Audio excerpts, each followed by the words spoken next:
Hi guys, आपका स्वागत है रेशनल इंग्लिश क्लासेस में। प्यारे बच्चों, आज हम लोग पढ़ेंगे प्रीपोजिशन विथ का प्रयोग के बारे में। यदि आप अंग्रेजी सीखना चाहते हैं, सही से बोलना चाहते हैं, लिखना चाहते हैं, तो ये वीडियो आपके लिए बहुत जरूरी है। वीडियो को अंत तक देखिए ताकि सारा कंसेप्ट आपको समझ में आ जाए। चले हम लोग आज विथ का 5 कंसेप्ट के बारे में पढ़ेंगे। पहला कंसेप्ट क्या है? जैसे यूज ऑफ विथ। पहला कंसेप्ट हम लोग पढ़ेंगे विथ का प्रयोग के साथ के अर्थ में होता है।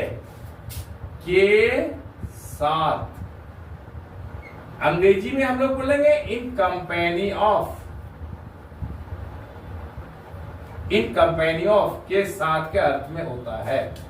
जैसे ही केम विथ मी, वो मेरे साथ आया। I live with my parents. मैं I live with my parents, मैं अपना माता पिता के साथ रहता हूं। समझ गए? यहां क्या हो गया? विथ का प्रयोग के साथ के अर्थ में प्रयोग हुआ है। He came with me, वो मेरे साथ आया। I live with my parents, मैं अपने माता पिता के साथ रहता हूं। ये कंसेप्ट क्लियर कि विथ का प्रयोग के साथ के अर्थ में होता है। अब दूसरा कंसेप्ट हम लोग प्यारे बच्चों पढ़ते हैं। विथ का प्रयोग के कारण से, के वजह से के अर्थ में होता है। विथ का प्रयोग के कारण से, के वजह से के अर्थ में होता है। जैसे he is sick, he is sick, वह बीमार है। विथ फीवर, फीवर का मतलब बुखार, वह बुखार की वजह से, बुखार के कारण से क्या है? बीमार है। दूसरा एग्जांपल लेते हैं। She is dancing with Joy. She is dancing with Joy, यानी वो खुशी के कारण क्या कर रही है? नाच रही है। नाचने का कारण क्या है? खुशी। शी इज डांसिंग, वो नाच रही विथ जॉय, जॉय के कारण, खुशी के कारण। नंबर तीसरा कंसेप्ट हम लोग पढ़ेंगे प्यारे बच्चों। विथ का प्रयोग लेकर, विथ का प्रयोग लेकर के अर्थ में होता है। विथ बराबर लेकर के अर्थ में होता है। जैसे he went with all his luggage। he went, वह गया, with all his luggage। Luggage का अर्थ होता है प्यारे बच्चों सामान। he went, वो गया, with all his luggage, अपने सारे सामानों को लेकर, यानी वो अपने सारे सामानों को लेकर वो गया। समझ गए? विथ का प्रयोग लेकर के अर्थ में किया गया है।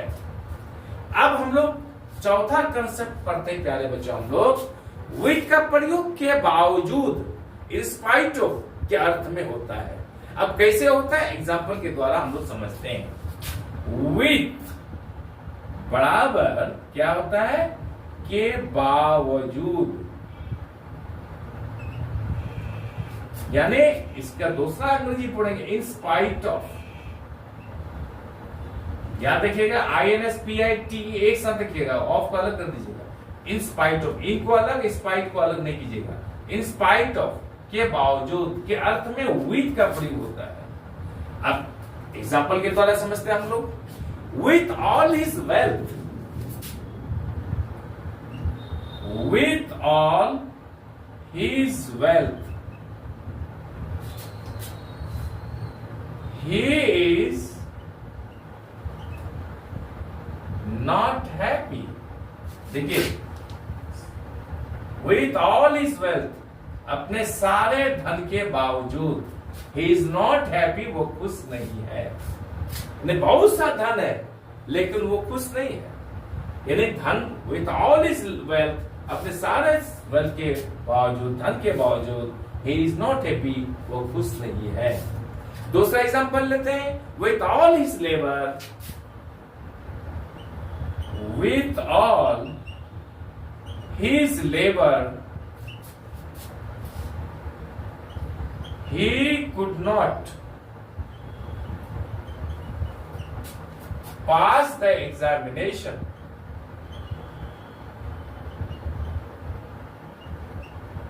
इसका अर्थ समझिए आप, विथ ऑल हिज लेबर, अपने सारे मेहनत के बावजूद, विथ का अर्थ होता है के बावजूद, यहाँ पर विथ ऑल हिज लगेज, अपने सारे मेहनत के बावजूद, he could not pass the examination, वो परीक्षा पास नहीं कर पाया। तो यहां पर प्यारे बच्चों हम लोग देखते हैं विथ का प्रयोग के बावजूद, इन स्पाइट ऑफ के अर्थ में क्या गया है। अब हम लोग पांचवा कंसेप्ट पढ़ते हैं, विथ का प्रयोग समझ रहे हैं, सहमति को, एग्री को प्रकट करने के लिए किया जाता है, सहमति को प्रकट करने के लिए आता है। विथ बराबर एग्री, सहमति। कैसे? जैसे I agree with you, I agree with you, मैं तुमसे सहमत हूं, मैं तुमसे एग्री हूं, तुमसे मैं राजी हूं। समझ गए? मैं तुमसे सहमत हूं। तो यहां पर विथ का प्रयोग सहमति को प्रकट करने के लिए किया गया है। तो प्यारे बच्चों, आई एम श्योर कि ये वीडियो आपको अच्छी लगी होगी, सारा पांचों कंसेप्ट आपको समझ में आ गया होगा, आप इसमें कभी भी गलती नहीं करेंगे। आपसे रिक्वेस्ट है, अनुरोध है, विनती है कि आप चैनल को लाइक और सब्सक्राइब कर दीजिए तथा बगल वाला बेल आइकन को दबा दीजिए, जिससे कि हर आने वाला वीडियोस का नोटिफिकेशन आपको मिलता रहे। आप जहां कहीं से भी हों, आप कमेंट करके जरूर बताइएगा कि वीडियो आपको कैसी लगी, आप जरूर बताइएगा, ताकि इसको हम और सुधार करें और अच्छा से अच्छा पढ़ाने की कोशिश करें और आपको समझाने का प्रयास करूं, ताकि आप एग्जामिनेशन में अच्छा से अच्छा अंक ला सकें। आज हम लोग यहीं तक रखते हैं, तब तक के लिए आपसे विदा चाहता हूं, बाय।